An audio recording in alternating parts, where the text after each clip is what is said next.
강명길의 다시 듣는 한국 현대사.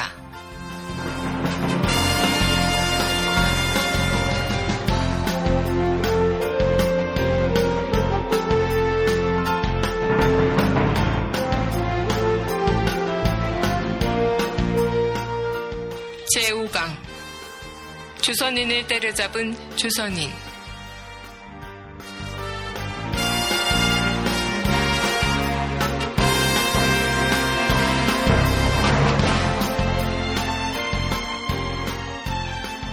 학생 여러분 안녕하세요. 일베를 감동시키는 교육방송 닥터강의 다시 듣는 한국현대사 아나운서 정혜림입니다.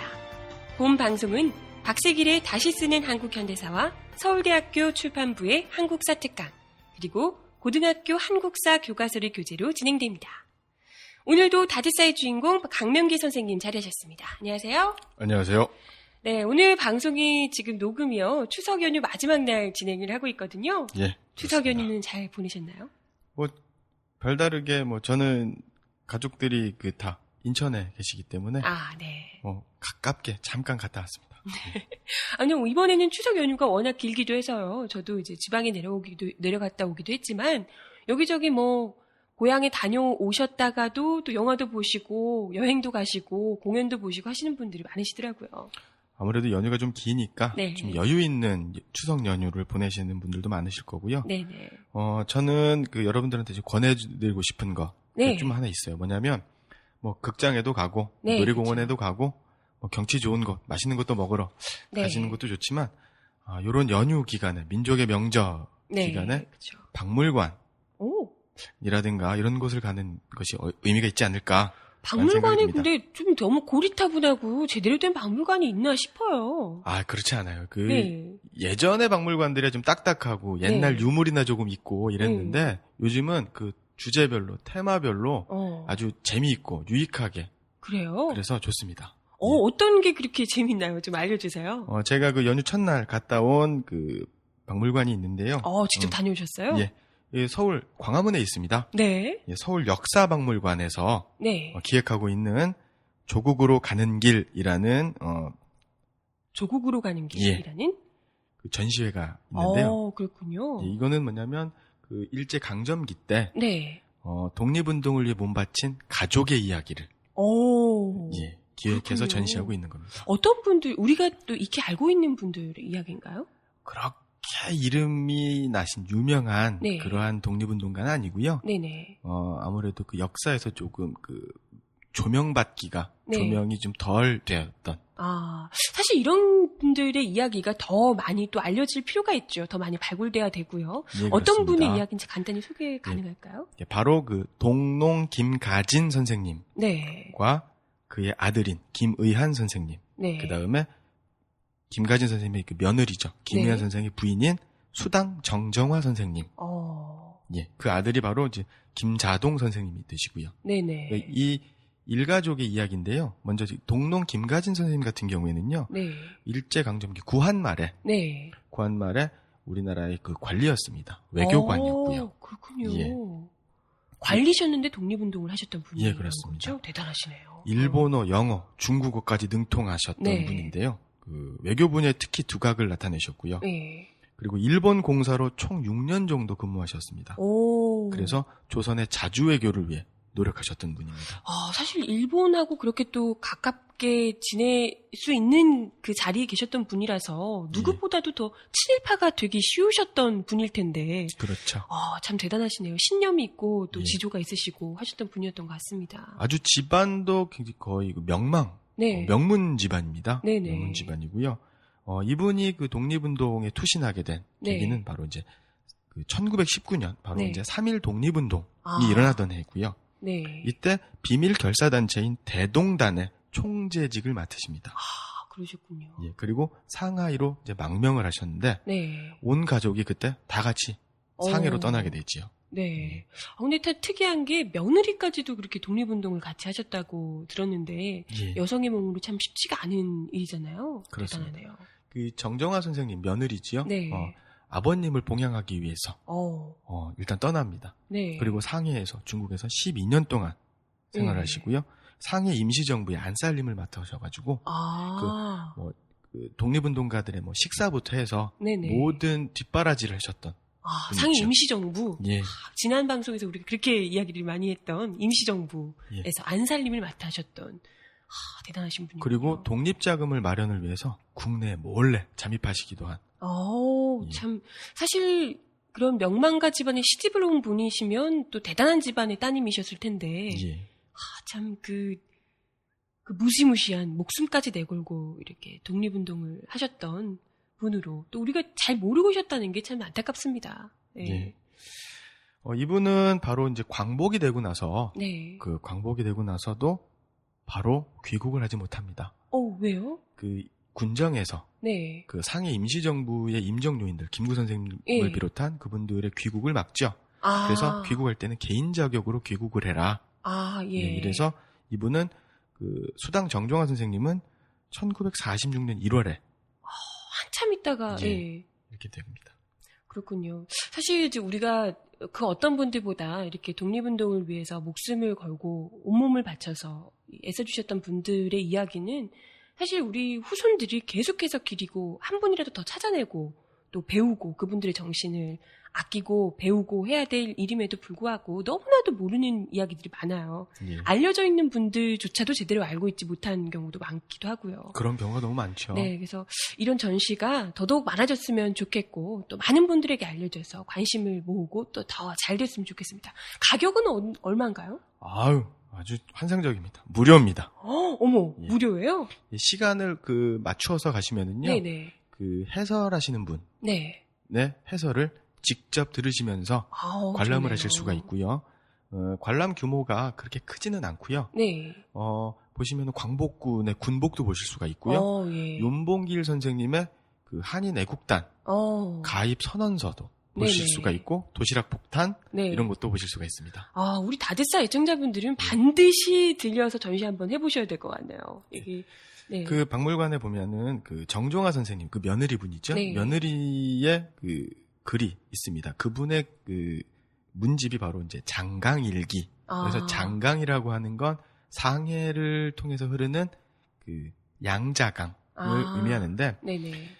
그 장강일기라는 구절에 너무 가슴이 찡한 말이 있었습니다. 네. 조국이 무엇인지 모를 때에는 조국을 위해 죽은 사람들을 생각해보라. 그렇군요. 네. 지금 상황에서 이 조국이라는 말 대신 민주주의라는 말을 바꿔 넣는다면 오늘날에도 매우 유효한 말씀이 아닌가라는 생각이 드네요. 아니에요. 지금도 조국이라는 말 그대로 써도 괜찮을 것 같습니다. 지금도. 이게 언제까지 전시가 있습니까? 요게요. 8월 13일부터 시작을 해가지고요. 10월 13일까지. 2달 정도를 하고 있네요. 아직까지 시간이 좀 있으니까요. 네, 조국으로 가는 게 꼭 한번 검색을 해보셔서 관람료도 무료라고 하니까요. 우리 아이들 손 잡고 가서 진정한 우리 조국을 위해서 온몸을 바치셨던 독립투사들의 삶, 그 가족에 대한 이야기 함께 하셨으면 너무나도 좋겠습니다. 네. 추석 연휴 지나서라도 가도 충분히 좋을 것 같네요. 아무튼 좋은 전시, 다대사에 꼭 어울리는 전시 소개를 또 해주셨고요. 근데 추석 연휴 동안 트위터에서 또 새롭게 이야기가 나왔던 게 있어요. 저희가 다대사에서도 여러 번 이야기 드렸지만 우리 요즘 한참 화제로 뜨거운 감자로 떠오르고 있는 우리 고등학교 교과서, 그렇죠. 교학서 교과서. 네, 교학사 교과서의 저자로 유명하신 이명희 교수님께서 대표 저자죠. 네네네. 이완용 조카다 이런 얘기가 있더라고요. 저도 그 얘기를 오늘 아침에 듣고 깜짝 놀랐습니다. 진짜요? 뭐야? 그 트위터에 이제 이런 글들이 떴더라고요. 이명희 교수는 이완용의 형의 아들이다. 그래서 형의 아들이면 뭐지? 조카네요. 네네네. 그래서 조카? 보니까 이완용 씨 같은 경우 대표 국민매국노죠. 그렇죠. 이완용 씨는 키가 좀 작아요. 작고 약간 퉁퉁한. 네네. 이런데 이명희 교수 봤더니 그 몸집이나 이런 것들이 비슷해 보이는 것 같기도 하고. 이거 그렇게 얘기를 듣고 보니까 또. 그랬더니 이거 정말 그런 거 아닌가 하고 이제 찾아봤어요.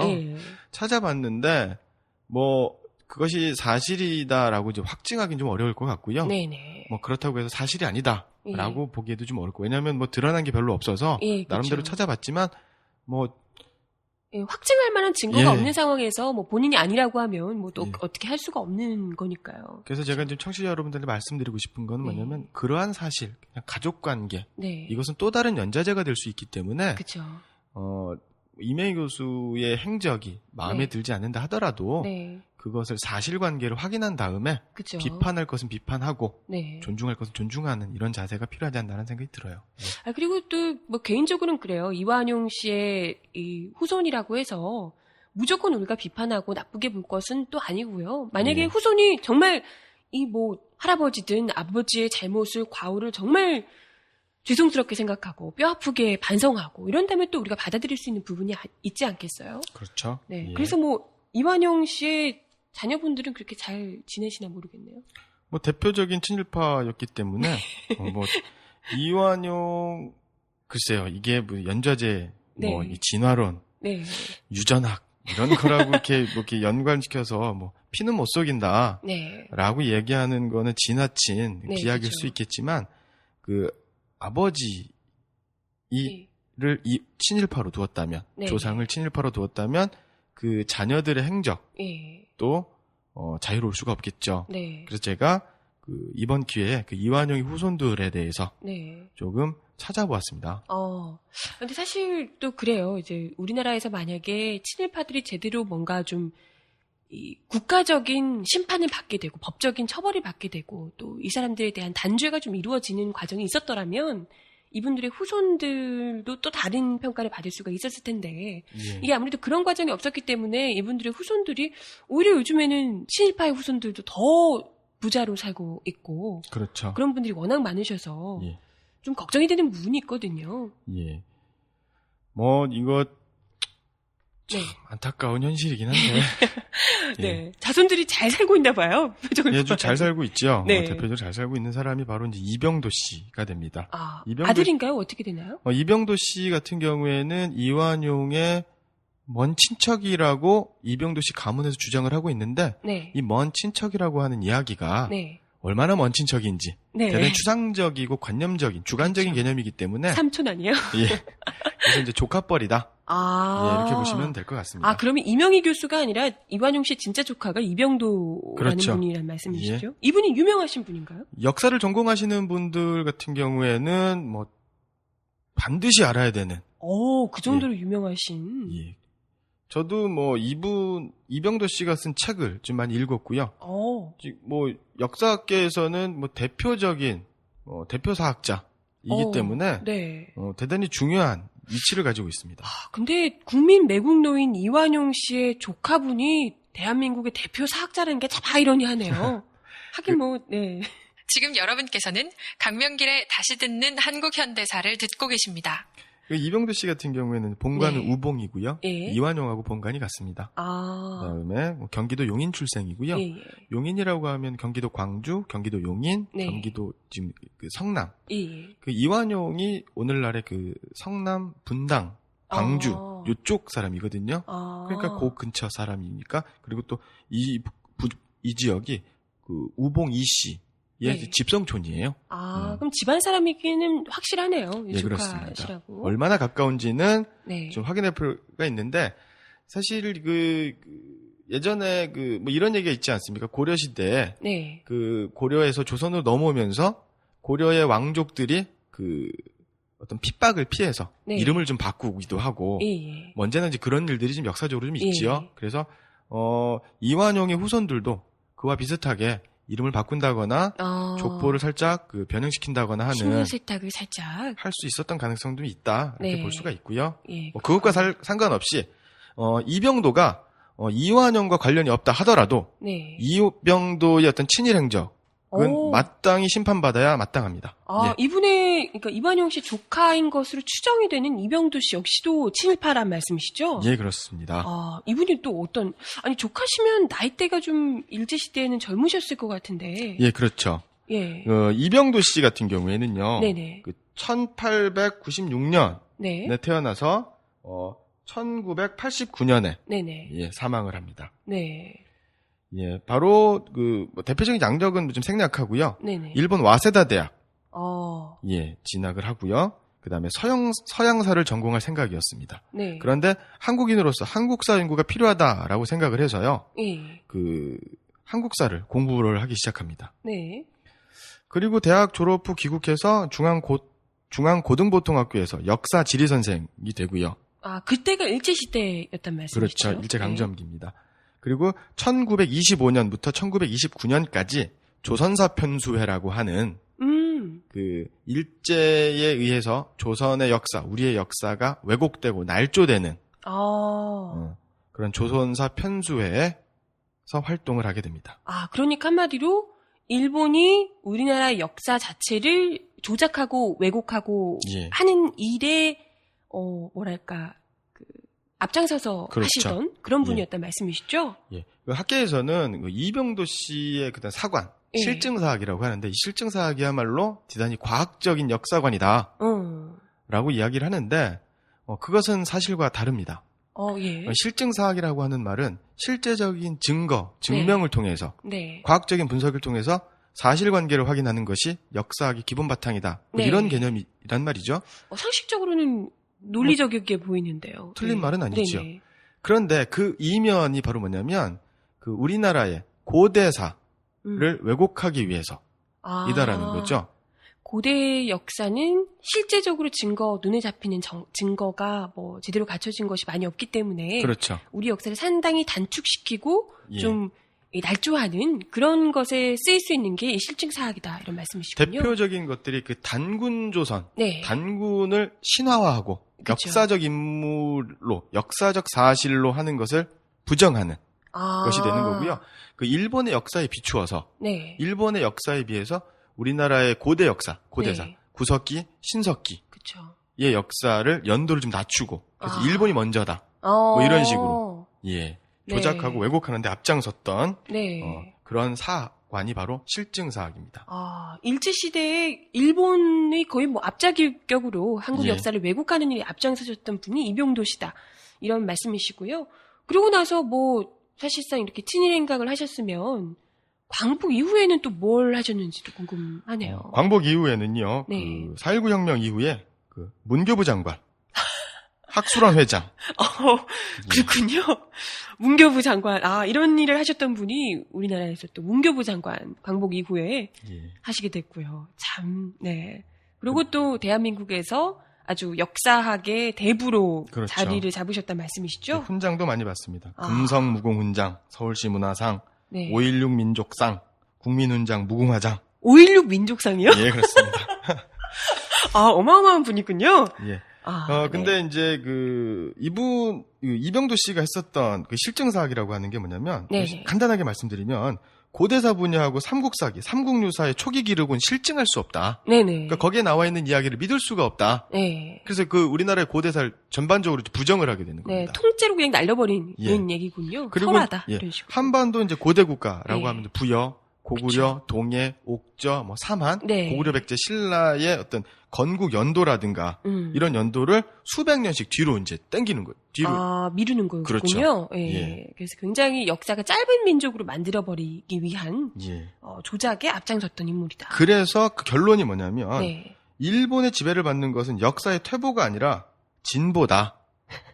이게 바로 이제 식민지 지배 논리를 정당화하는 그렇군요. 논리로서 작용을 하는 거고요. 야. 그 증거가 바로 총독부 시절에 네. 이제 문건이 나타납니다. 직접 쓰셨던 문건인가요? 아닙니다. 1938년에 네.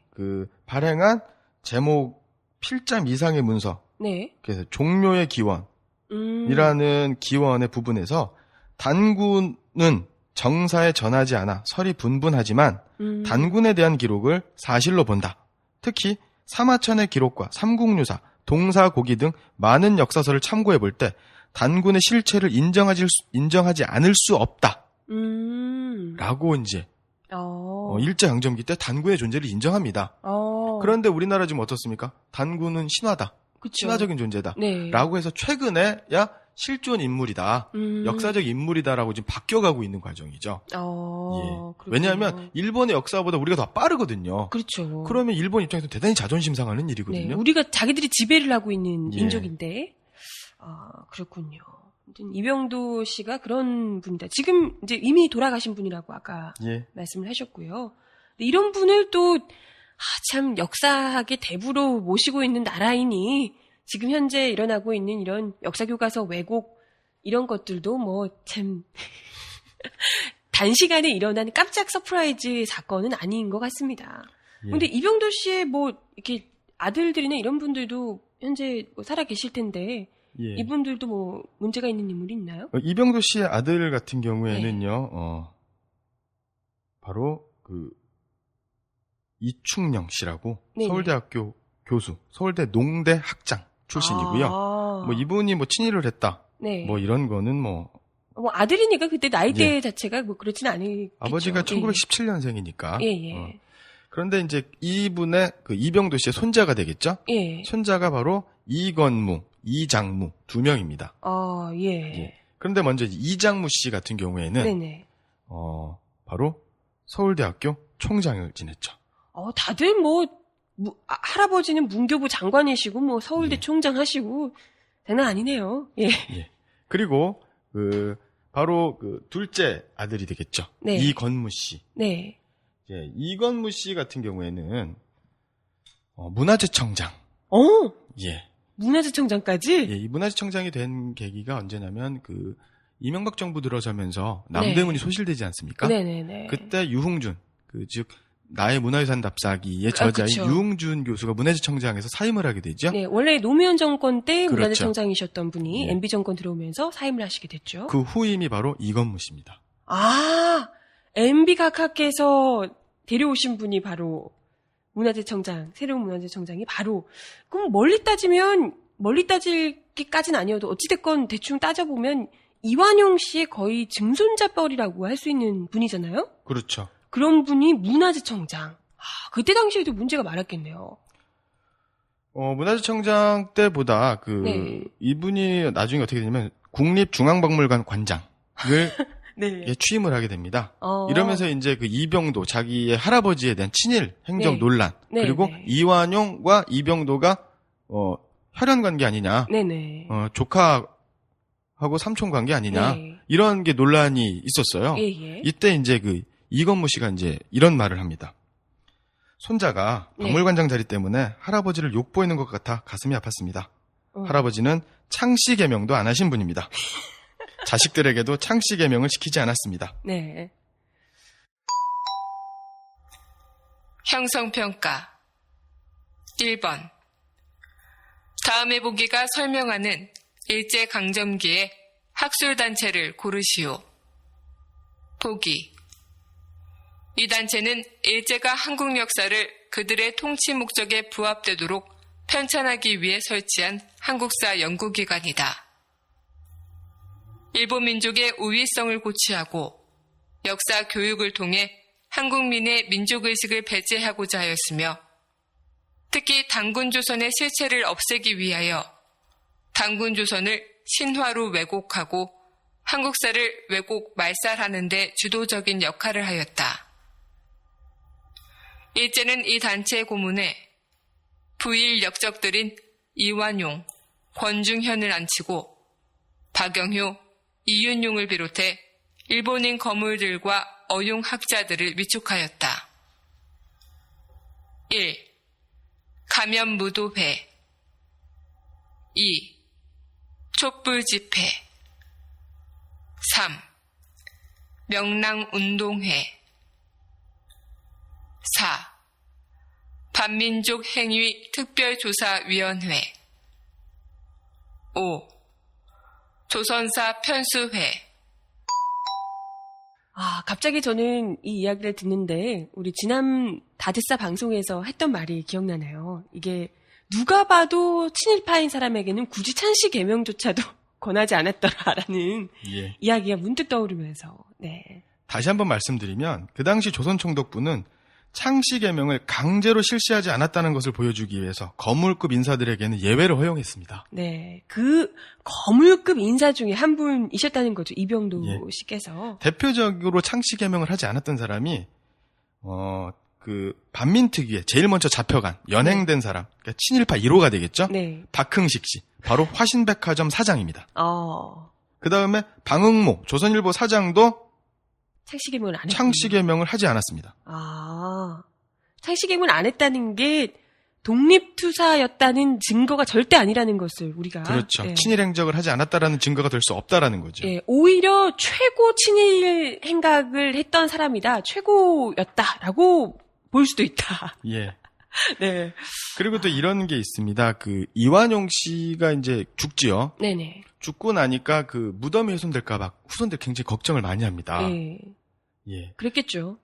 그러니까 그 이완용의 증손인 이석형 씨가 네. 이완용, 그 다음에 그 형제 이항구, 네. 그 부부의 묘를 직접 파헤쳐서 화장을 시키죠.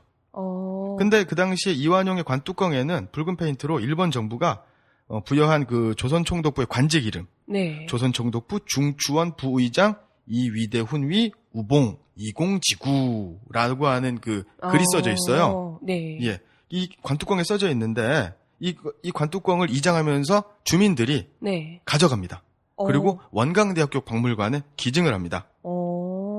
그런데 그 원광대학교 박물관에 있어야 되지 않습니까? 네네네. 그랬는데 바로 이병도 박사가 와서 이완용의 친척되는 역사학자 이병도 박사가 총장님을 설득해 관뚜껑을 가져가 태워버렸다.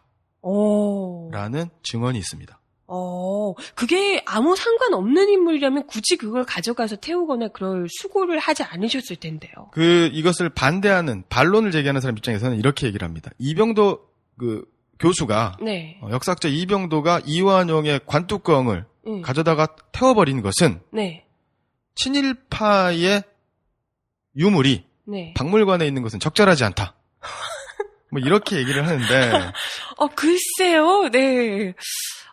그렇게 따지면 우리나라 박물관에 있는 이 친일 유산들이 상당히 많은 걸로 제가 알고 있는데 예, 그렇습니다. 그런 건 다 내버려두고 하필 이것만 가지고 가서 태우셨다라는 것은 좀 논리맞지 않은 것 같네요.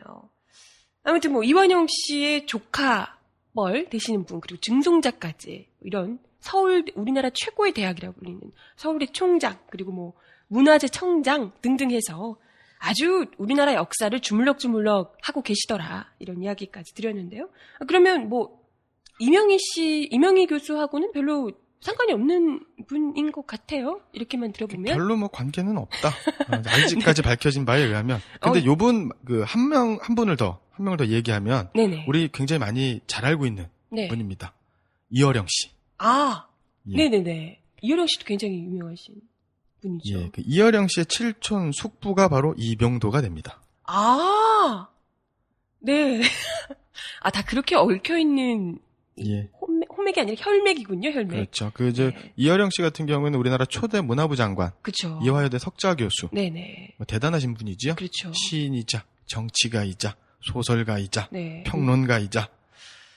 그렇군요. 참, 우리나라 학계에도 이렇게 깊이 친일의 어둠의 그림자가 깊게 드리워져 있으니 우리나라 역사가 이렇게 거꾸로 가는 것도 괜한 일이 아니다 싶은 생각이 듭니다. 그러면 뭐 이명희 교수는 클리어한 걸로? 아직까지는 클리어한 걸로. 그래서 그 네. 이명희 교수에 대해서 조금 이제 알아보면 네, 좀 조사를 해보셨나요? 예. 이명희 교수 네. 그 교학사 한국사 교과서의 대표 저자죠. 네네. 이명희 교수 같은 경우에는 그 서울대학교에서 네. 역사교육학과를 졸업을 했고요. 네네. 일본 스쿠바 대학에서 박사학위를 받았습니다. 네. 그리고 한국일본학회 이사, 한국일본교육학회 부회장. 네네. 이렇게 활동을 했습니다. 그렇군요. 예, 물론 일본에서 공부했다, 또 일본과 관련이 있는 단체에서 활동하고 있다라는 사실 자체만으로 네네. 이분이 친일파다, 네. 아니면 그 역사 왜곡에 앞장섰다, 이렇게 단정할 수는 없는데, 네. 과연 이런 분들의 역사관, 네. 역사 의식이 교과서를 통해서 국민들에게, 우리 학생들에게 가르칠 수 있는 것인지 다시 한번 생각해 봐야 될 게 있고요. 네. 이분이 하셨던 여러 가지 언행들은 보도자료를 통해서 많이 국민 여러분들께서 그렇죠. 확인했지만, 대표적으로 이제 몇 가지만 짚고 넘어가면, 네. 이분이 그 자유주의 교육운동연합 운영위원장을 맡고 계세요. 네. 바로 자유주의 교육운동연합은 고교평준화 해제. 네. 네. 제가 살고 있는 지역이 광명인데요. 네네. 그 고교평준화가 아니었었어요. 그러니까 뭐냐면 그 가고 싶은 학교를 시험 쳐서 네. 가는 거죠. 그러니까 뺑뺑이가 아닌 거예요. 네네. 그러니까 고등학교가 서열화가 되는 겁니다. 그러니까 공부 잘하는 학교, 그쵸, 공부 그쵸. 못하는 학교. 네. 그래서 심지어 어떤 말도 있냐면 공부 못하는 학교에 간 친구들한테 야, 쟤들은 커가지고 나중에 그 배달해. 네. 뭐 이런 식으로 아이들의 성적으로 인격까지. 네, 그쵸. 아주 나쁜 교육이거든요. 네. 근데 이런 것들을 반대하는. 고교 평준화를 못하게 하는. 그렇죠. 예, 그런 입장이셨다라는 그리고 말씀이시고요. 또 뭐냐면 그 삼불정책. 네. 삼불정책이 뭐냐면 고교 등급제, 네. 본고사, 기여 입학제를 금지하는 것. 네네. 그래서 교육의 길을 좀 확대하자. 이런 건데 이것도 폐지하자. 라고 이제 하셨고요. 네. 요거를 같이 하셨던 사람이 바로 조전혁 씨. 한나라당 의원이었고요. 그죠. 정교조 그 선생님들 명단을 공개하면서 그것 예. 때문에 지금 이제 벌금을 많이 물고 계신 걸로 알려져 있죠. 그러니까 이분의 역사관, 그다음에 교육관이 네. 지금 우리나라에서 시행되고 있는, 그다음에 펼쳐지려고 하는 교육 정책과 네. 일치하느냐, 부합하느냐를 판단할 필요가 있다라는 거죠. 네. 근데 뭐 다른 것보다도 저는 아까도 이야기를 하셨지만 뭐 일본에서 대학을 나오시고 뭐 이런 이야기들을 박사학위를 받으셨다 그러셨나요? 예, 그렇습니다. 네. 그러셨다고 하고 일본과 굉장히 친밀한 관계를 맺고 있다라는 이야기를 하셨어요. 그렇죠. 굉장히 좀 눈여겨볼 만한 부분인데 사실 뭐 일본에 가서 뭐 이게 유학을 한다고 해서 우리가 나쁘게 볼 것만은 아니지만 그렇죠. 아무래도 그래도 역사를 가르치시는 분이 역사를 전공하고 가르치시는 분이 일본의 입장에서 특히나 뭐 근현대사를 가르치시는 그 주전공으로 하셨다고 들었는데 그 시대에 특히나 민감한 시대 일제 시기가 포함되어 있는 그 시기를 전공으로 하시는 역사학자께서 예. 일본에서 박사학위를 따신다는 것은 뭔가 좀 왠지 모르게 일본의 입장에서 근현대사를 바라보는 그런 시각을 좀 배우시지는 않으셨을까. 그것이 지금 역사교과서, 왜곡된 역사교과서를 만드는데 상당히 일조하지 않았을까. 이런 우려를 할 수밖에 없거든요. 모든 그 일본에서 유학한 선생님들이, 네. 교수님들이, 우리 유학생들이 그러한 입장과 시각과 태도를 가지고 있다라고 단정할 수는 없지만 네, 그렇죠. 이분의 이명희 교수의 행적을 보면 네. 구체적으로 나와 있는 것은 밝혀진 것은 그렇게 많지는 않지만 네. 충분히 그 교과서에 나타난 내용을 본다면 행적을 짐작할 수가 있다라는 거죠. 그렇죠. 예. 거기서 많이 배우셨다라는 느낌이 또 오고요. 그리고 예. 일본과 굉장히 아까 한일 친선과 관련된 이런 위치에서 자리에서 많이 예. 활동을 하셨던 것으로 알게 모르게 많은 영향을 주고받았겠죠. 네. 예. 그렇군요. 아무튼 뭐 왜 그렇게 역사학자께서 일본까지 가셔서 공부를 하셔야 했는지 참 답답합니다. 아까도 뭐 이병도 선생 얘기도 했지만 친일파의 조카께서 대한민국의 역사를 주름잡는 이 대부로 불리고 있고 또 이명희 교수 우리나라 한국사 교과서의 대표 집필자이신 분이 또 일본에서 역사학을 박사학위를 또 받으시고 했다는 게 참 아이러니하다. 뭔가 좀 닮은 듯도 하고 이런 예. 생각이 들어서 안타깝습니다. 제가 또 한 분의 그 교수를 네. 좀 이렇게 소개하고 싶은 사람이 있는데요. 네네. 일본인 교수입니다. 네네. 바로 이제 시모조 마사오라고 하는 일본 다쿠쇼쿠 대학, 네. 그 척식 대학의 교수인데요. 네. 이분은 여러분들이 그 3.1절이나 네. 8.15 때 네. 독도와 관련돼서 네. 많이 보셨을 거예요. 텔레비전 어떤 굉장히 자주 분인가요? 나오거든요. 그러니까 뭐 쉽게 얘기하면 시네마현, 그 일본의 시네마현에서 다케시마의 날을 지정을 하죠. 아, 그쵸. 주도적인 역할을 하신 분입니다. 아, 극우 교수군요. 예. 그리고 몇 년 전인가요? 그 독도에 네. 일본인 의원들이 이제 오려고 그쵸. 했었죠. 네. 그것을 주도했던 분이고요. 아하, 네네. 예. 이분은 원래는 역사 전공자는 아니고요. 네. 제가 알기로는 공학 쪽의 전공자예요. 그러다가 대학원에서 일본 국학원 대학교에서 그 석사 박사 과정을 일본사를 전공했던 사람입니다. 아, 근데 어떻게 이렇게 잘하세요? 제가 이분을 좀 잘 압니다. 어떻게 예. 잘하시지? 네네. 예. 이분이 같은 경우는 다케시마의 날을 선포하고 그래서 일본의 네. 구구 네. 보수 세력을 대변하는 네네. 사람이고요. 네. 더군다나 특히 우리나라 한국사에 대단히 정통한 사람입니다. 한국어도 굉장히 능통하고요. 네. 부인도 한국인이고요. 예. 그렇군요. 근데 이분을 왜 소개해 주시려고 하시는 건가요? 이분의 이분이 근무하고 있는 대학이 바로 중요한 대학입니다. 바로 다쿠쇼쿠 대학. 다쿠쇼쿠 대학? 예, 우리나라 한자 발음으로 한다면 척식대학입니다. 네. 이 척식이라는 말, 네. 여러분들 그 동양척식 주식회사 아시죠? 예, 이 동양척식 주식회사라고 하는 건 그 영국이 네. 인도를 그 침략할 때 만든 회사가 바로 동인도 회사죠. 네, 네. 그것을 본따서 만든 회사입니다. 이 척식이라는 말은 개척한다의 척이고요. 네. 식민지로 삼는다. 식민지의 식입니다. 그러면 식민지를 개척하는 대학이다 이런 그렇죠. 뜻인가요? 그러한 학문을 척식학이라고 합니다. 무시무시한 대학이네요. 예. 그리고 이 학교는요, 1900년 네. 가스다 다로가 네. 가스라 다로가 누구냐면 우리 지난 시간에 가스라 테프트 미락 아시죠? 예. 일본 총리를 지낸 가스라 다로가 도쿄에 설립한 타이완 협회 학교. 네. 여러분들 그 타이완 협회 학교는 대만 협회 학교인데 바로 뭐냐면 1895년에 일본의 식민지가 되죠. 대만이. 네. 그래서 이 타이완에 대한 식민지를 개척하고 식민지를 삼는 척식 활동에 그 종사 인재를 양성할 목적으로 세운 학교입니다. 예. 그리고 우리나라 그 서울이죠. 네. 경성에 분교가 세워지기도 합니다. 이 척식 학교의 분교가 서울에 세워진다고요? 예. 바로 경성고등상업학교입니다. 이게 나중에 1944년 네. 일제가 패망하기 1년 전에 학교 이름이 바뀝니다.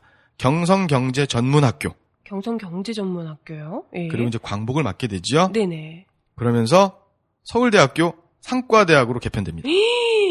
어머, 그러면 지금 현재 서울대 상대가 일제 그 일본에 있는 척식대학, 식민지를 개척하는 그 대학의 분교였다는 거. 예. 어머, 진짜 소름 돋네요. 근데 오늘 이야기들을 들어보니까 서울대가 정말 안 좋은 대학 같은데요. 그래서 이 척식이라고 하는 네. 이 척식대학은요, 지금 현재 동경에 있는데요. 네네. 지금 그 학생은 한 10,000명 네. 정도가 되는 학교고요. 교수들이 한 260명 정도가 됩니다. 네. 이 학교 같은 경우에는 그 국제개발학부, 국제교류학부, 국제학부가 좀 대단히 좀 굉장히 잘 나가고 있어요. 네네. 여기 시모조 마사오 교수가 여기 교수로 재직을 하고 있고요. 네. 이 학교 같은 경우에는 외국인 유학생들이 굉장히 많습니다. 외국인 유학생이 굉장히 많고요. 그러면 그 외국인 학생들이 뭘 배우는 건가요? 식민지를 개척하는 그런 걸 배우는 건가? 글쎄요. 상상에 맡기겠습니다. 그리고 우리나라 학생들도 꽤 있는 것으로 알고 있고요. 거기에 이제 한국인 교수가 한 명 있습니다. 오선화라는 네. 한국인 교수가 있고요. 대표적인 친일 교수죠. 일본인 그렇군요. 이름으로는 고젠카.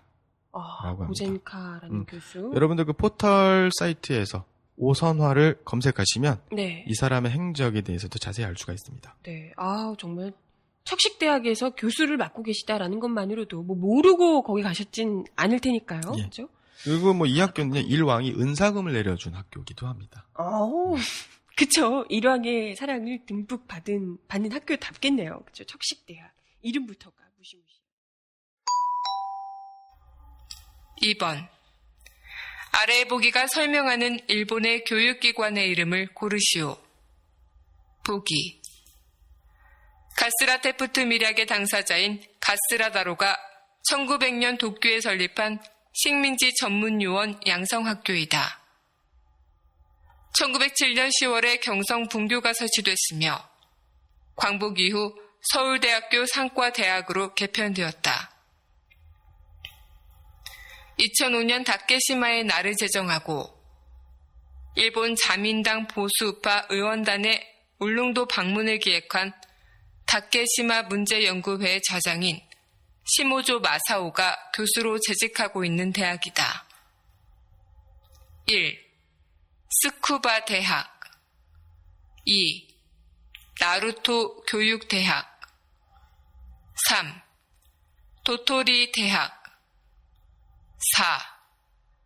니미 공립대학 5. 다쿠쇼쿠 대학. 네. 이제 본편 들어가기도 전에 이렇게 세게 달려주셔가지고요. 본편에선 과연 어떤 어마어마한 내용이 나올지 벌써부터 기대가 됩니다. 네, 제 5강 들어가 볼 텐데요. 제목이 조선인을 때려잡은 조선인. 편입니다. 어떤 내용이 될지 우선 학습 목표부터 설명을 좀 해주실까요? 예.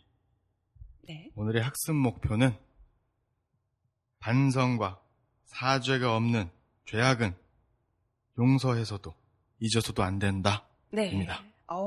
무시무시한데요. 무슨 내용이길래 이렇게 좀 심각한 목소리로 용서해서는 안 된다 이런 이야기를 하셨는지 궁금합니다. 조선인을 때려잡은 조선인 누구인가요? 바로 그 간도, 만주 지역에서 활동했었던 간도 특설대에 대한 이야기입니다. 간도 특설대. 이전에도 한번 관련해서 이야기를 살짝 이렇게 해주시기도 하셨는데요. 예. 어떤 이야기가 될지 궁금하네요.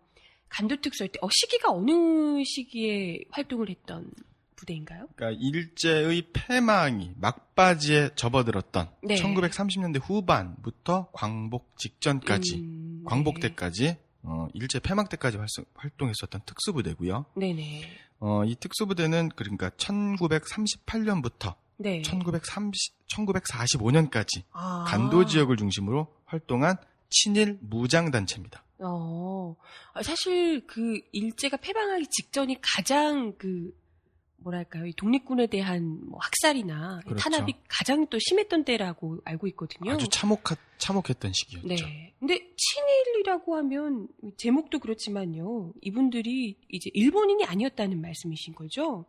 아닙니다. 일본인이 아니었고 바로 조선인이었죠. 네, 조선인을 때려잡은 조선인이라고 또 제목이 그러니까요. 간도라고 하는 말은 여기서 도는 섬도자, 섬이라는 의미가 아니고요. 네네. 그 지역을 의미합니다. 그 간이라고 하는 건 그 사이 간자죠. 네. 그러니까 이 사이에 있는 땅이니까 좀 쓸모없는 땅 이렇게 의미가 되는데 이 간도라고 하면은 그 압록강과 두만강 네. 이쪽에는 또 만주라고 얘기하죠.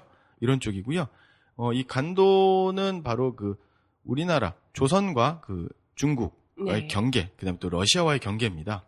그리고 이제 그 지형적으로 평야 지역, 들판도 많지만 네. 산악 지형도 좀 많았고요. 예.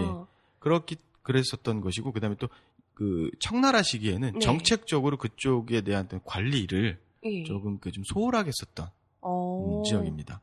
왜냐하면 농사짓기도 조금 어렵고 척박한 땅이군요. 예. 네. 그렇기 때문에 근데 이 간도 특설대라면 이제 간도에서 주로 활동했다는 부대라는 말씀이신데 여기서 활동했다면 독립군이 그 지역에도 많았다는 얘기인가요?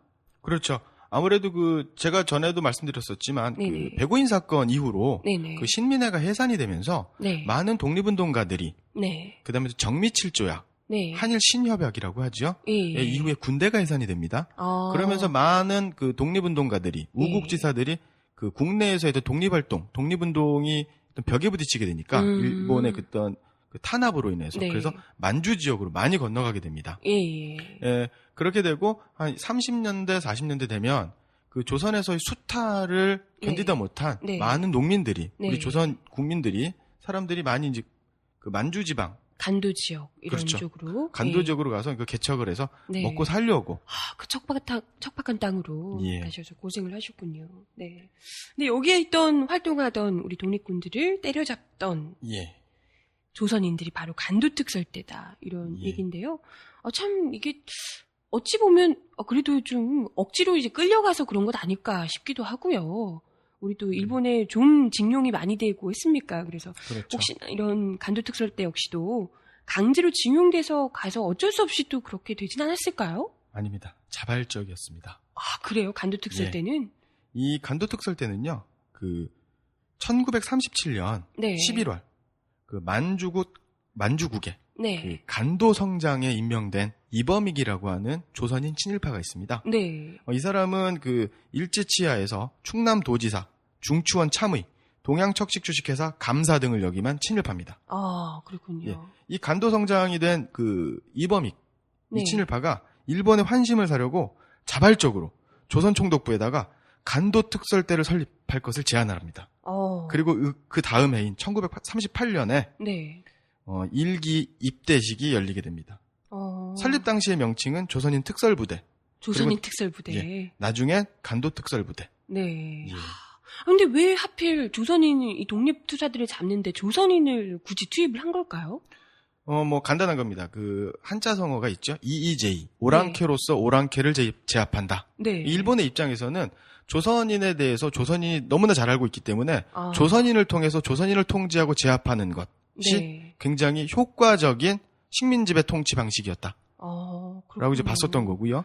그 다음에 또 그 간도특설대가 무자비하게 독립군들을 네. 그 탄압하고 토벌하는 과정에서 네. 그 간도특설대는 군대란 말이에요. 그렇죠. 정규군인데 이 정규군은 민간인에 대해서 학살을 한다거나 네. 민간인을 손대면 안 되는 거죠. 그렇죠. 그런데 민간인들의 마을도 네. 불태우거나 굉장히 그 참혹한 만행을 저지릅니다. 그렇게 되니까 그 만주 지역에 살던 조선인, 네. 그다음에 중국인, 네. 뭐 심지어는 그 러시아인들까지도 그 조선인 간도특설대에 대한 부정적인 이미지, 그렇죠. 예. 이런 것들이 퍼지면서 그 만주 지역에 있는 간도 지역에 있는 조선인에 대한 이미지도 굉장히 같이 악화시키는 예. 이러한 효과도 노렸다라고 볼 수가 있죠. 아니 얼마나 그렇게 끔찍한 행동들을 많이 했길래 그런 소문까지 났을까요? 이 간도특설대가 얼마나 그 무자비하게 그 조선인들을 학살하고 독립군들을 탄압했냐면요. 네네. 그 기간 동안 네. 38년부터 45년까지 네. 108회의 공식적인 전투가 벌어집니다. 어마어마했네요. 네. 그런데 대표적으로 몇 가지만 말씀드리면요. 1939년 5월에 네. 야간에 토벌 작전을 수행을 합니다. 그러다가 산나무를 뜯는 민간인들을 잡아다가 불태워 죽입니다. 아니 왜요? 이건 아무래도 그 조선인들이 민간인들이 그 독립군들 네. 그때 동북 항일 연군이라고 하거든요. 네네. 이 동북 항일 연군이라고 하는 게 뭐냐면 그 동북 지방 즉 만주 간도 지방에 항일 일제 저항하는 연군 연합군이에요. 이거는 바로 뭐냐면 그 중국 공산당이 네. 중국 공산당이 중국당이니까 네네. 중국 공산당이 항일 투쟁을 하기 위해서 그 부대를 만듭니다. 부대를 만드는데 아무래도 그 만주 지방, 간도 지방에는 조선인 독립군들이 많았거든요. 그렇죠. 그래서 이 동북 항일 연군은 대체로 조선인이 거의 100%예요. 그렇구나. 이 사람을 토벌을 하다 보니까 그 게릴라 형식으로 아무래도 그 일본군에 비해서 네. 그 독립군들의 광복군, 독립군들이 어떤 수적으로나 무기로나 화력으로나 열세기 때문에 게릴라전을 펼 수밖에 없는 거죠. 그러다 보니까 거기에 있는 민간인들이 네. 그 독립운동가들을 네. 그 독립군들을 지원하지 않았느냐. 근데 상당히 그랬을 가능성도 높겠네요. 그죠? 예. 그리고 1939년 7월에는요. 네. 자신들의 충원비에다가 이제 우리들은 충성스러운 일본 식민지 그 일본 제국의 군대다. 네네. 이런 제사를 지내기 위해서 전사한 항일 부대원들, 네. 독립군이죠. 네. 배를 가릅니다. 그리고 내장을 꺼내서 통조림통에 넣었습니다. 그리고 제사를 지내는 거죠. 정말 인간으로서 정말 이건 같은 민족이고 자시고가 아니라 인간으로서 할 수 없는 일을 하네요. 네. 그리고 1941년에는요, 겨울에 그 포로로 잡힌 항일 부대원의 머리를 일본도 있죠? 군도로 머리를 자르고 잘린 머리를 들고 기념 촬영도 한 사진이 있습니다. 저 그 사진 본 것 같아요. 예전에, 그런 사진들이 많죠. 굉장히 많이 떠도는 사진 중에 웃고 있는 모습이 그게 한국 조선인이었군요. 그러니까 조선인이 조선인을 내 머리를 베어서 네. 그것을 웃으면서 사진을 찍는 거죠. 진짜 이건 뭐 살인마라고밖에 할 수가 없을 것 같은데요, 정말. 그리고 그해 1월에는요, 그 여성 항일 부대원 4명을 강간하려다가 실패합니다. 네. 그러다가 무참하게 죽입니다. 네. 그리고 44년 그 중국 팔로군이죠. 네. 숨겨준 마을 원로를 네. 죽입니다. 그리고 그 머리를 잘라 솥에 삶습니다. 어떡해. 그리고 그 두개골을 그 살을 발라내죠.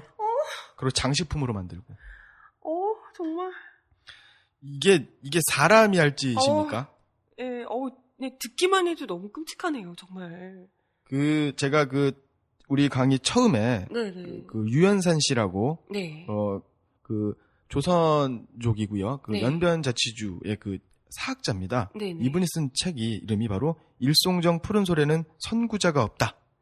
예. 이런 책에 나와 있는 네. 만행입니다. 특설대원들의.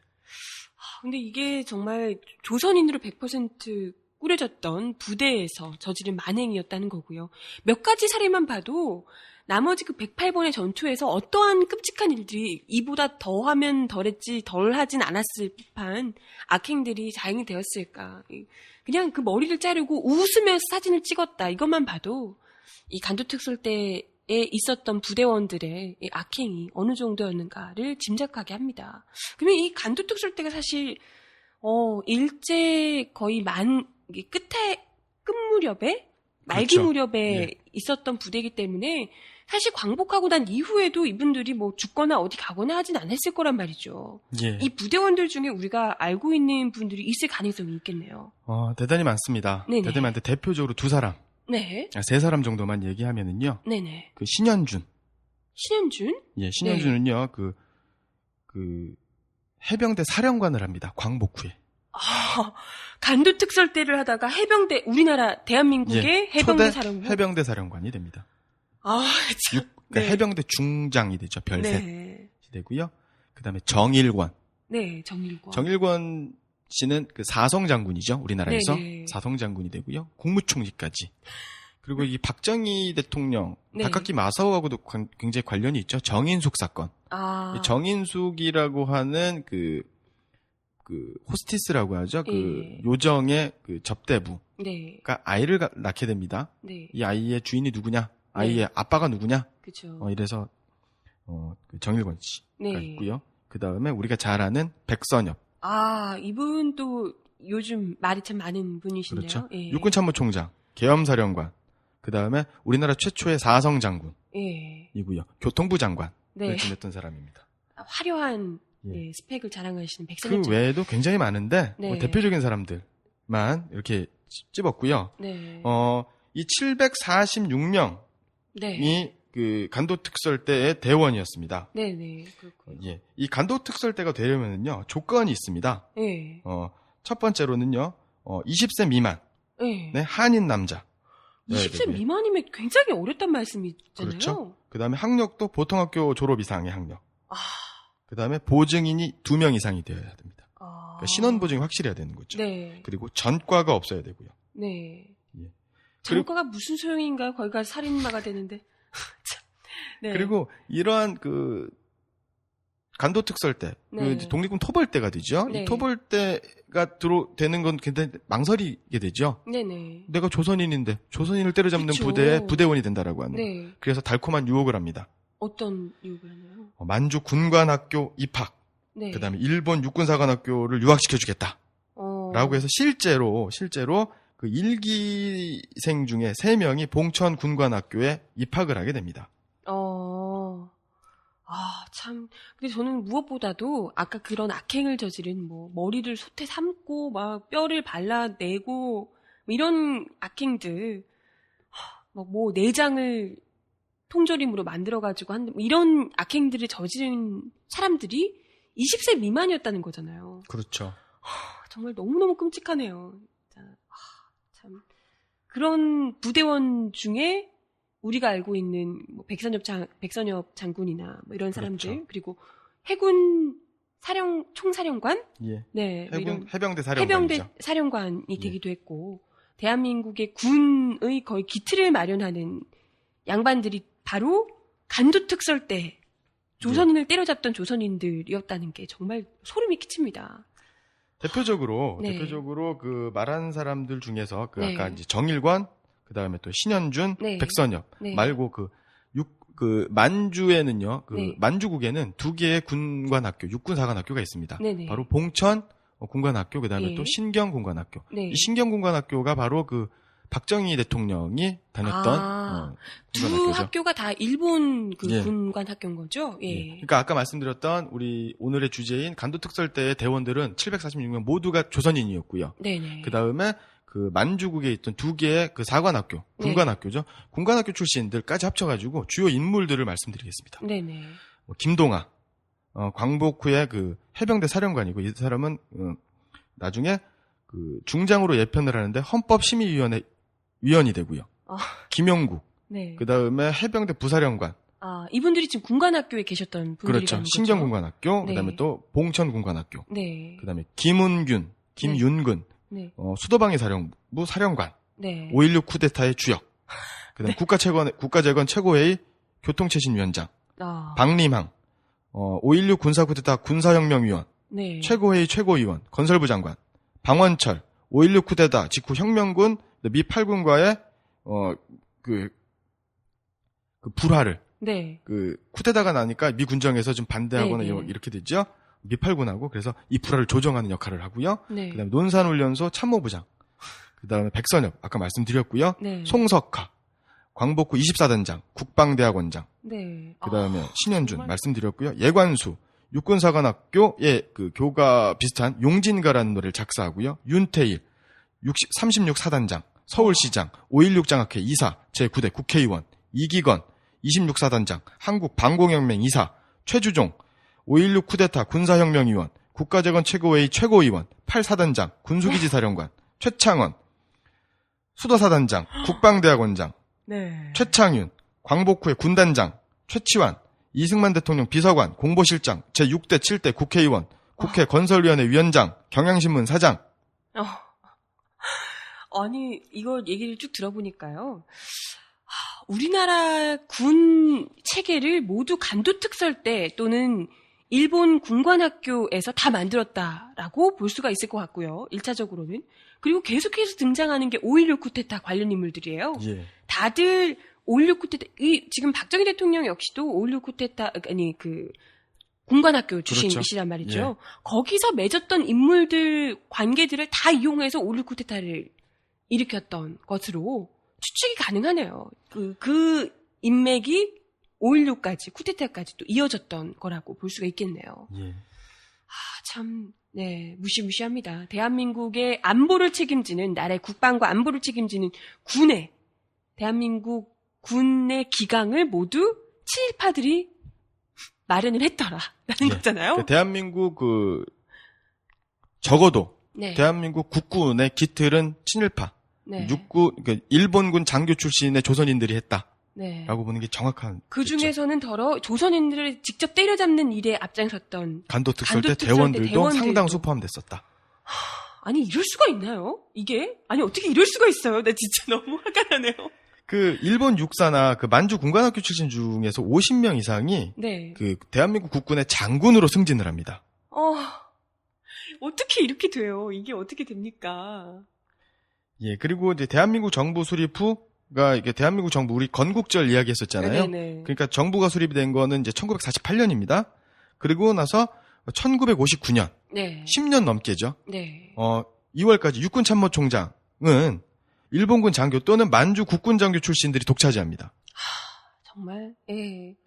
초대 참모총장이 바로 이게 일본군 대령 출신 이응준. 네. 그다음에 일본군 중령 출신 신태영, 일본군 소령 출신 최병덕, 만주국 헌병대 출신 정일권, 네. 일본군 소령 출신 이종찬, 만주국 중위 간도특설대 군관 백선엽, 이웅준의 사위 일본군 대위 출신 이형근, 그리고 다시 백선엽. 네. 이 말씀드린 7명 모두가 친일 인명사전에 올라 있습니다. 아니, 어떻게 근데 이런 인물들이 이거는 처벌받아서 정말 법의 심판, 엄중한 법의 심판을 받아도 모자란 그런 친일파들인데요. 그것도 직접 우리 독립군하고 맞서 싸웠던 인물들이잖아요. 독립군을 죽이고 했던 인물들인데 이런 인물들이 이렇게까지 높은 자리에 오르도록 대체 뭘 했나 싶기도 하고요. 우리나라 군이 이렇게까지 우경화되는 것이 이유가 다 있다 이런 생각이 또 들기도 합니다. 한편으로는요. 예, 보시면은요, 백선엽의 회고록, 네. 백선엽의 여러 가지 인터뷰라든가 증언에 보면 이런 말을 합니다. 네. 주의 주장이 다르다고 해도 한국인이 독립을 위해 싸우고 있었던 한국인을 토벌한 것이기 때문에 네. 이의제의를 내세운 일본의 책략에 완전히 빠져든 형국이었다라고 자신의 친일 행각을 시인합니다. 네. 그러나 우리가 전력을 다해 토벌했기 때문에 한국의 독립이 늦어졌던 것도 아닐 것이고 우리가 배반하고 오히려 게릴라가 되어 싸웠더라면 독립이 빨라졌다라고도 할 수 없을 것이다.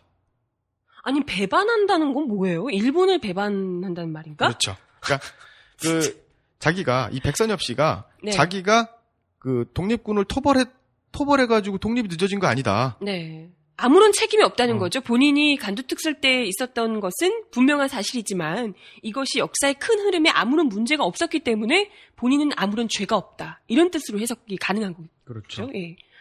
그리고 또 내가 일제를 배반하고 네. 독립군이 되었다 하더라도 조선의 독립이 빨라지지 않았을 것이다. 아니 굉장히 전쟁에서 공을 많이 세운 나중에 이후에 6.25 전쟁에서도 굉장히 공을 많이 세워서 우리나라에서 굉장히 특히나 군에서 굉장히 입지전적인 인물로 그렇죠. 평가를 받고 있는 분이잖아요. 아니 이렇게 능력 좋은 분이 만약에 우리 독립투사로 계셨더라면 훨씬 더 우리 독립이 빨라졌을 수도 있는 거죠. 그걸 모르는 일인데. 역사의 가정은 없지만. 네. 아니 근데 아무리 그렇다 치더라도 이런 발언이라는 것은 본인이 간도특설대로서 목숨을 앗아갔던 그런 숱한 독립투사들에게 정말 이건 한치의 반성도 없는 발언이고요. 예. 그렇죠. 더군다나 간도특설대가 군대였기 때문에 네. 독립군을 토벌한 것은 그렇다 쳐요. 네네. 군대와 군대의 싸움이니까. 네. 그런데 민간인을 학살한 것, 특히 네. 우리 동포를 학살한 것은 이건 전쟁 범죄예요. 그렇죠. 이거는 엄격하게 이거는 처벌받아야 되고 재판을 받아야 됩니다. 예. 그럼에도 불구하고 우리 지금 백선엽 씨를 국립현충원에 문내만에 그러고 있더라고요. 이게 말이 되는 겁니까? 국립현충원에는 왜 묻는 건가요, 대체? 아무래도 사성장군이고, 6.25 전쟁의 영웅이고. 네. 아니, 미화하는 영화, 드라마 이런 것도 굉장히 많다고. 여러분들 알고 계시는 게 최근에 몇 년 전에 개봉했었던 영화, 흥행에서 참패했나요? 흥행에 성공했나요? 알 수가 없지만, 포화 속으로. 이 포화 속으로라고 하는 영화는 누구죠? 학도병들의 그렇죠. 얘기. 이게 바로 뭐냐면 낙동강 전선. 이제 낙동강전에서 국군이 되게 이제 열세에 몰리지 않습니까? 네. 그때 이제 학도병들이 대표적으로 요 전투를 바로 이제 포항지구 전투라고 해가지고요. 다부동 전투. 그다음에 또 포항여중 전투. 이 포화 속으로는요, 바로 포항여중 건물에서 싸운 포항여중 전투를 창작의 배경으로 해서 이제 만들어진 영화고요. 여기에서 이제 백선엽 장군이 다부동 전투에서 이제 참전을 하게 되죠. 그래서 공을 좀 세웁니다. 네. 그 공으로 지금까지 국립현충원에 묻히는 만에 얘기를 하고 있다는 거죠. 그 반대되는 사람은 우리 두 사람 정도를 기억을 해야 됩니다. 네. 바로 김준엽 선생님. 네. 고려대학교 총장을 지냈던 분이죠. 그 다음에 장준하 선생님. 그렇죠. 이분들은 학도병으로 끌려가지요. 네. 끌려가서 탈출을 합니다. 탈출을 해서 육천리를 도망을 가서 충칭, 중경에 있는 상해 임시정부가 중경으로 피난을 가게 됩니다. 네네. 거기까지 찾아가서 독립군이 되기를 망설이지 않았던 분이죠. 그런 분들이 있는 반면에 그렇죠.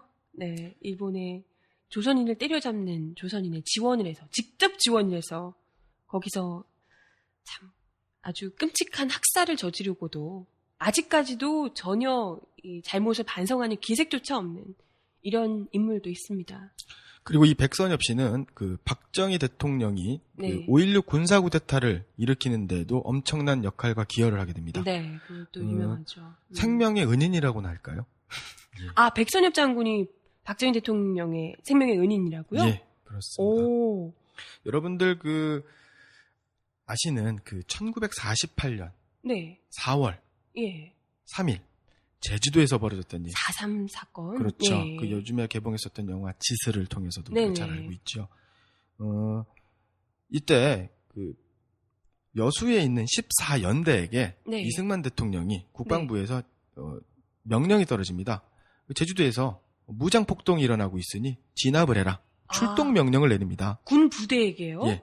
그랬더니 여순에 있는 우리 14연대 군인들이 이거 동포를 진압해야 되고 국가와 국민의 충성을 다해야 할 국민의 생명과 안전을 지켜야 할 국군이 우리 무고한 양민들을 학살하는데 진압하는데 출동할 수 없다라고 명령을 거부합니다. 이게 바로 1948년에 발생한 여순 사건. 우리가 이제 잘못 알고 있는 게 여순 반란 사건이다. 라고 하는데 반란이 아니죠. 그렇죠. 이거는 당연한 거죠. 예. 요때 대한민국 국방부, 대한민국 정부에서는 야 이거 군대 내부에 좌익 세력이 있다. 속된 말로 빨갱이가 있다. 그래서 숙군 운동을 전개합니다. 숙군 운동. 그렇죠. 군대에서 이제 좌익 세력들을 이렇게 소탕하겠다. 요때 발생한 사건이 남로당 프락치 사건인데, 요때 박정희가 네, 남로당 박정희요. 군사 네. 총책이었습니다. 요때 체포가 됩니다. 요때 체포가 돼서 거의 죽을 고비를 맞이하는 거죠. 네네. 이때 박정희를 죽을 고비에서 살려준 사람이 바로 백선엽입니다. 참 그러고 보면 박정희 대통령께서 활동하신 이 범위가요. 이게 스펙트럼이 굉장히 다이나믹하시네요. 남로당에 계셨다가 죽을 뻔했다가 그리고 아이 쪽으로 넘어가신 거죠. 예. 그 당시에 이제 백선엽 씨는 그 육군 정보국장 대령으로 있으면서 그 숙군의 그 총책임자였어요. 그러니까 그렇군요. 이제 그 나이는 박정희 대통령이 그 백선엽 장군보다 좀 나이가 좀 많아요. 한두 살 정도 많습니다. 근데 계급은 조금 낮죠. 네네. 좀 늦게 예. 군에 들어가셔서. 그래서 이제 그 선후배가 되는 겁니다. 만주에서 네. 끈끈하게 잊어진 전우회로 그쵸. 살려주게 되는 거죠. 그리고 나서 5.16 군사 반란이죠. 5.16 네. 쿠데타로 통해서 이제 권력을 잡게 된 네. 박정희 밑에서 그렇군요. 바로 백선엽, 정일권은 탄탄대로를 걷게 되는 거지요. 네. 뭐 은혜를 갚는 거죠. 그때 맺었던 우리 또 만주 군관학교 출신들의 아주 돈독한 우애를 5.16 쿠데타로 아까 얘기 들어보니까 5.16 쿠데타로 엮이신 분들이 한둘이 아니더라고요. 그렇죠. 네, 만주 군관학교의 우정이랄까. 네, 그렇습니다. 아무튼 뭐 간도 특설 때부터 시작해서 만주 군관학교 그리고 지금 5.16까지 이어진 우리 대한민국의 아주 오물을 뒤집어 쓴 것과 같은 군의 역사를 우리가 함께 보게 되네요. 예. 그러면서 그 백선엽의 네. 또 동생이 또 백인엽이죠. 네. 예. 두 사람의 이름을 합치면 한 글자씩 따면 선과 인이죠. 네. 그래서 선인재단이라는 학교가 있습니다. 바로 이 인천대학교입니다. 그렇군요. 예. 인천대학교는요, 그 인천대학교, 인천전문대, 네. 그 다음에 무슨 정화여상, 그래서 효열국민학교 해서 초등학교, 중학교, 고등학교, 전문대, 대학까지 해서 16개인가요? 완전 사학재벌입니다. 네. 그리고 엄청나게 그 재단 비리가 많았어요. 네. 그래서 1994년에 그 백인엽, 그 백선엽의 아우죠. 동생을 몰아내고 그 그 인천시가 그 선인재단을 인수해서 시립대학으로 바꾸게 됩니다. 엄청난 그 부정과 부패, 비리의 온상이었던 게 바로 선인재단, 선인학과, 인천대학교가 그렇군요. 되는 거고요. 네. 그리고 또 비슷한 요런 거랑 좀 대척에 서는 게 여러분들 경희대학교 아시죠? 네. 이 경희대학교가 원래는 신흥대학이었습니다. 신흥무관학교? 그렇죠. 오. 신흥무관학교를 개성한 학교가 경희대학교입니다. 훌륭한 학교네요. 예, 그래서 경희대학교의 그 동문들, 학생들, 네. 그다음에 또 졸업하신 분들은 그 자부심을 가지고 네. 조국의 그 민주화를 위해서, 조국의 광복을 위해서 더 열심히 신경 쓰셔야 됩니다. 예. 근데 지금 경희대학교는 그렇진 않은 것 같은데. 이제 좀 더 좋아지겠죠? 네. 그렇군요. 지금 오늘도 오늘 나온 이야기들에서도요, 대학들이 지금 한두 대학이 아닌데요. 유명한 거의 대한민국에서 1등으로 꼽히는 대학들이 저마다 다 친일의 색채가 짙게 묻어나는 대학들이 한둘이 아니었단 말이죠. 그렇죠. 대표적인 통해서, 게 바로 네. 이제 서울대학교, 그다음에 그렇죠. 고려대학교, 네네. 그다음에 지금 말씀드린 인천대학교, 그다음에 네. 뭐 경희대학교. 네. 그래도- 경희대학교 신흥무관학교. 그렇죠. 네네. 경희대학교는 네. 아니죠. 예. 네. 그래서 실수할 그런 뻔했습니다. 와중에서 신흥무관학교를 이어받은 이 경희대학교는 정말 독보적이라고 할 수가 있겠네요. 예, 네. 그 마지막으로 제가 그 간도 특설 때의 특설 부대가를 좀 말씀드릴 수 네. 좋겠는데. 가사를 읊어 예. 주시는 건가요? 예. 예, 시대의 자랑, 만주의 번영 위한 징병제의 선구자, 조선의 건하더라. 선구자의 사명을 안고 우리는 나섰다. 나도 나섰다. 건구는 짧아도 전투에서 용맹 떨쳐 대화호는 우리를 고무한다. 천황의 뜻을 받든 특설부대, 천황은 특설부대를 사랑한다. 여기 보면은 이제 주목해야 될 단어가 네. 선구자, 네. 조선의 건하, 대화혼. 대화혼이 그 일본혼을 얘기하는 거고, 일본의 정신을 얘기하는 거고요. 네. 천황의 뜻, 천황은 특설부대를 사랑한다. 미치겠네요. 천황은 특설, 사랑하겠죠. 네, 이렇게까지, 그것도 손 안 대고 코 푸는 거잖아요. 일본인들이 아니고 조선인들을 사용해서. 예. 정말 사용을 해서 조선인들을 보다 더 끔찍하게 학살을 하는데 앞장섰던 부대니까요. 그래서 이러한 백선엽의 잘못들, 네. 친일 행적들을 비판한 사람이 민주당의 비례대표죠. 네. 김광진 의원. 그죠. 젊은 국회의원이죠. 이런 얘기를 했더니 무슨 신상이 털렸죠? 아니 신상 터시는 분들이 누구시죠? 일베인가? 예. 네. 그리고 이제 최근에 백선엽 씨 같은 경우 노글리 네. 사건 아시죠? 그죠. 미군의 만행에 의해서 조선에 우리나라의 양민들이 학살당한 사건. 네, 영화로 작은 연못이 그렇죠. 나오기도 했었죠. 예. 그래서 1999년 11월부터 2001년 1월까지 네. 정부의 노글리 사건 대책단 자문위원장. 네. 바로 백선엽입니다. 아니 왜? 아니 왜요? 6.25 전쟁 당시 미군하고 한국군에 의해서 전국적으로 수행된 수많은 민간인 학살의 책임자 중에 한 명. 네. 그와 이제 관련이 없다라고 말할 수 없는 사람이죠. 네. 이 사람이 노글리 사건 대책단의 자문위원장이었다라는 게 이게 말이 됩니까? 아니 그러게요. 어떻게 이런 이때가 바로 1999년하고 2001년이면 이게 언제입니까? 이게 대통령이? 이거 김대중 정부 시절 아닙니까? 그런 것 같은데요. 예. 이게 참 이게 뿌리 깊게 박혀 있는 이 친일파의 이 역사가 현재까지도 심지어 민주화 정부에서도 확실하게 뿌리 뽑지 못했다라는 것이 드러나네요. 그리고 이명박 정부 들어서는요. 건국 60주년 기념사업회 지난 시간에 말씀드렸죠. 네. 이때 대통령 자문 국민원로회 위원으로도 위촉이 되기도 합니다. 보다 더 활기를 그렇죠. 이명박 정부 들어서 뉴라이트들이 보다 더 득세를 했던 시기니까요. 네. 참 오늘 조선인을 때려잡은 조선인 편을 지금 함께하고 계시는데요. 참 시작부터 해서 아까 끔찍했던 강도 특설 때 이 만행까지 그리고 또 그런 만행을 저질렀던 친일파들이 현재 대한민국을 어떻게 잠식해가고 있는가까지도 이야기를 함께 나눠봤습니다. 3번. 다음의 보기가 설명하는 인물을 고르시오. 보기. 이 사람은 대한민국 국군 최초의 사성장군이다. 이 사람은 만주국 육군 군관학교 제9기로 졸업하여 만주국의 장교로 간도 특설대에서 복무하였다. 이 사람은 1993년 일본에서 출간된 회고록 간도 특설대의 비밀에서 간도 특설대를 우리라고 표현하며 아래와 같이 회고했다. 간도 특설대가 소규모이면서도 군기가 잡혀 있어 커다란 정가를 올린 것은 당연한 일이었고, 간도 특설대가 추격했던 게릴라 중에는 많은 조선인이 섞여 있었다. 우리가 전력을 다해 토벌했기 때문에 한국의 독립이 늦어졌던 것도 아닐 것이고, 우리가 배반하고 오히려 게릴라가 되어 싸웠더라면 독립이 빨라졌다라고도 할 수 없을 것이다. 동포에게 총을 겨눈 것이 사실이었고 비판을 받더라도 어쩔 수 없다. 민중을 위해 한시라도 빨리 평화로운 생활을 하도록 해주는 것이 칼을 쥐고 있는 자의 사명이라고 생각할 수밖에 없었다고 말했다. 1.